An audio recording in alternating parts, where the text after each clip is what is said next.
Hi, I'm Leanne here at Jimmy Bean's Wool with Rachel. Hi. And today we are going over drop stitches and the many forms and what you use them for and how they look. So, just so in case you aren't aware of how awesome drop stitches are, we were just talking about how they're kind of in vogue right now.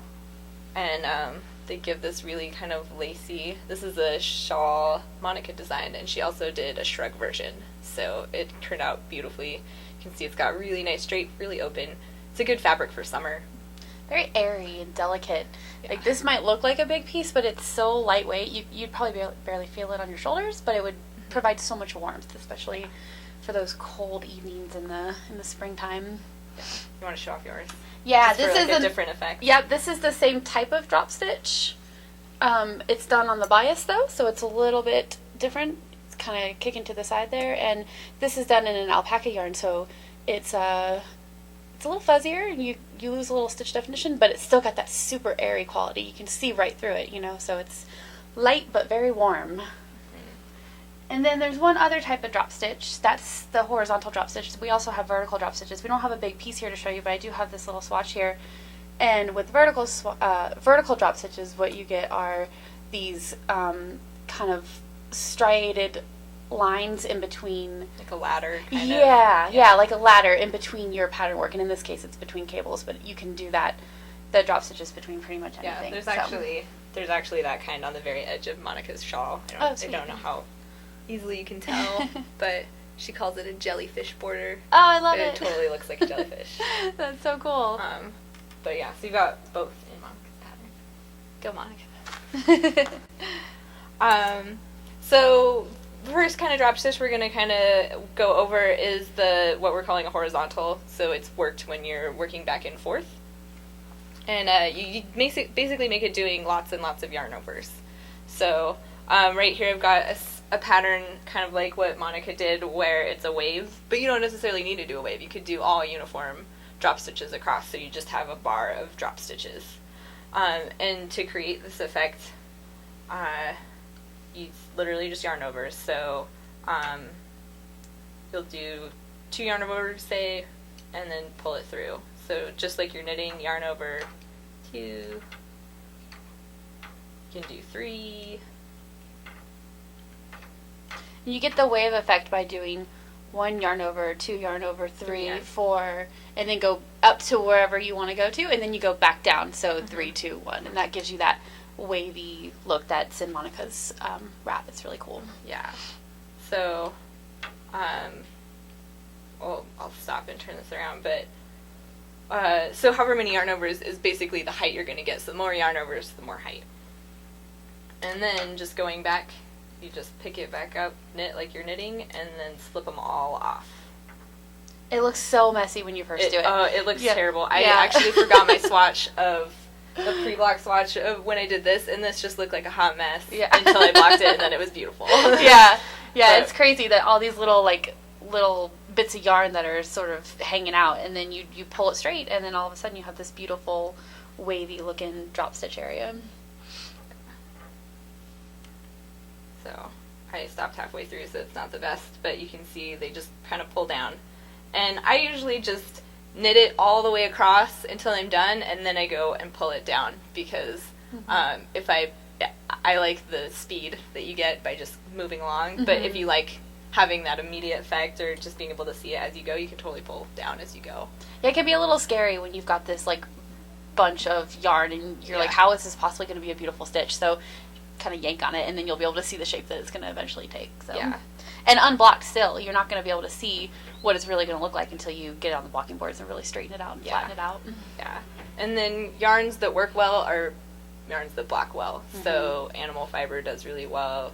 Cotton, acrylic probably not as much, unless it's like a really heavy acrylic that the weight of the yarn is going to pull itself out. But even then, you're not going to get that same really, really defined definition with really straight stitches that you get with like a merino. This is a superwash merino. So superwash, right? I think.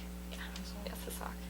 I think people tend to do it in the lighter weight yarns like lace and fingering, just because you get those really airy layering pieces that you can wear when it's just around when it's chilly, and it's a nice look for that time of year. So It's also a good way to use up a lot of yarn without a lot of work. Yeah. You get like this much space where, you know, one row of fingering is Yeah. like an eighth of an inch. Yeah. If you're lucky. That's true. So. Yeah.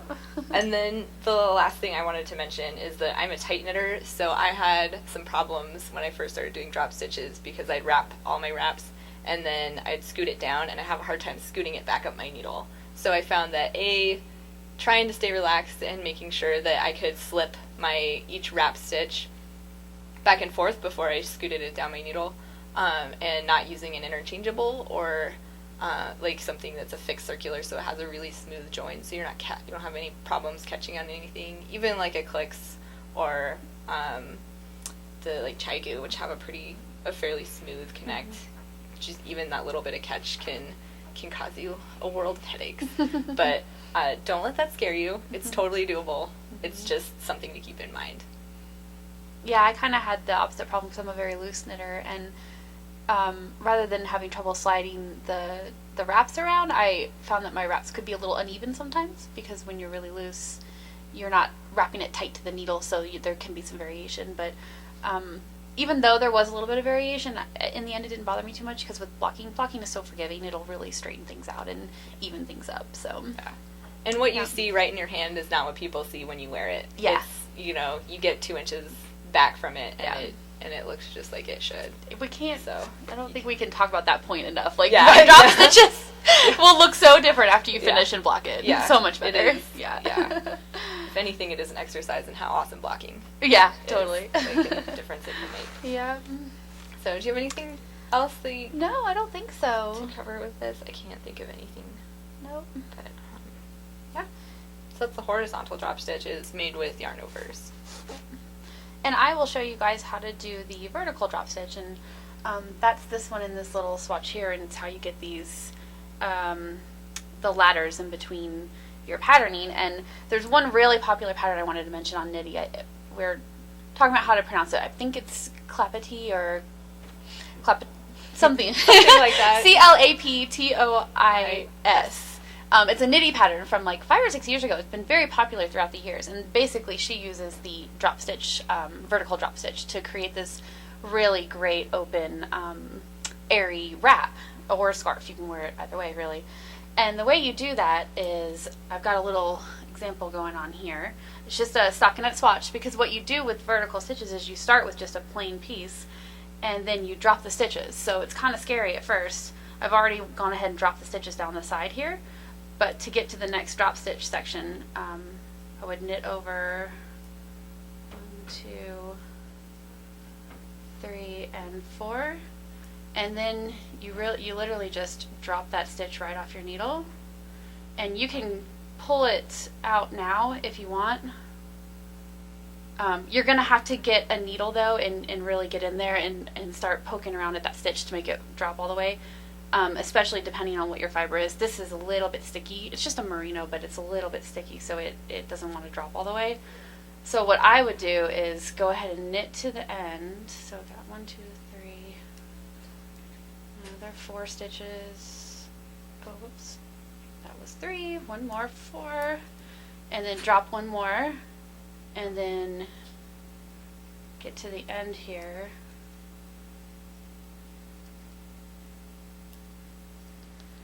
And then that's when I would take my needle. Sorry, I'm trying to do this left-handed. And you can really pull that drop stitch down. And as you pull down, you're dropping it, and it'll go all the way to the bottom and create that ladder effect. So it's a little scary at first because you're pulling the stitch off of the needle, but when it's planned into the pattern, it looks you have that extra stitch there that's specifically meant to be dropped down like this. So, and that's really all you do. Sometimes some patterns will have multiple drop stitches right in a row, so it might be 2 or 3 or 4 that you're dropping together, and it makes a very long section of these ladders. Sometimes it's just the one like this. Actually, this is a lot like what the Clapati looks like, because you have the sections of stockinette and then the drop stitches on either side of it. In the case of this swatch here, I did cables in between my drop stitches, so there's lots of different things you can do with it.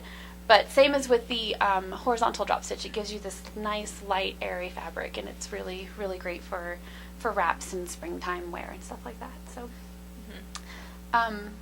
there's not really too much to be concerned with when you're doing these kind of drop stitches. Just be very, very careful that you drop the right stitch. Otherwise, you're going to be picking it all the way back up again. So that's the only thing to remember, I think, with that. Yeah. So that's vertical drop stitches. Pretty simple.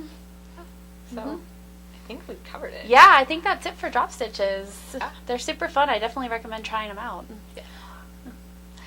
The one last thing we wanted to drop a little hint on is if you're participating in the Orange is the New Black Mystery Knit Along, Binge Mystery Knit Along, it's starting later on in June. You might want to pay attention to this video and maybe try out some of these techniques and see how you do with them, see how you like them. I don't know. Yeah. This might come in handy. Yeah, might come in handy. All right, so I'm Leanne. I'm Rachel. We're here at Jimmy Bean's Little Happy Knitting.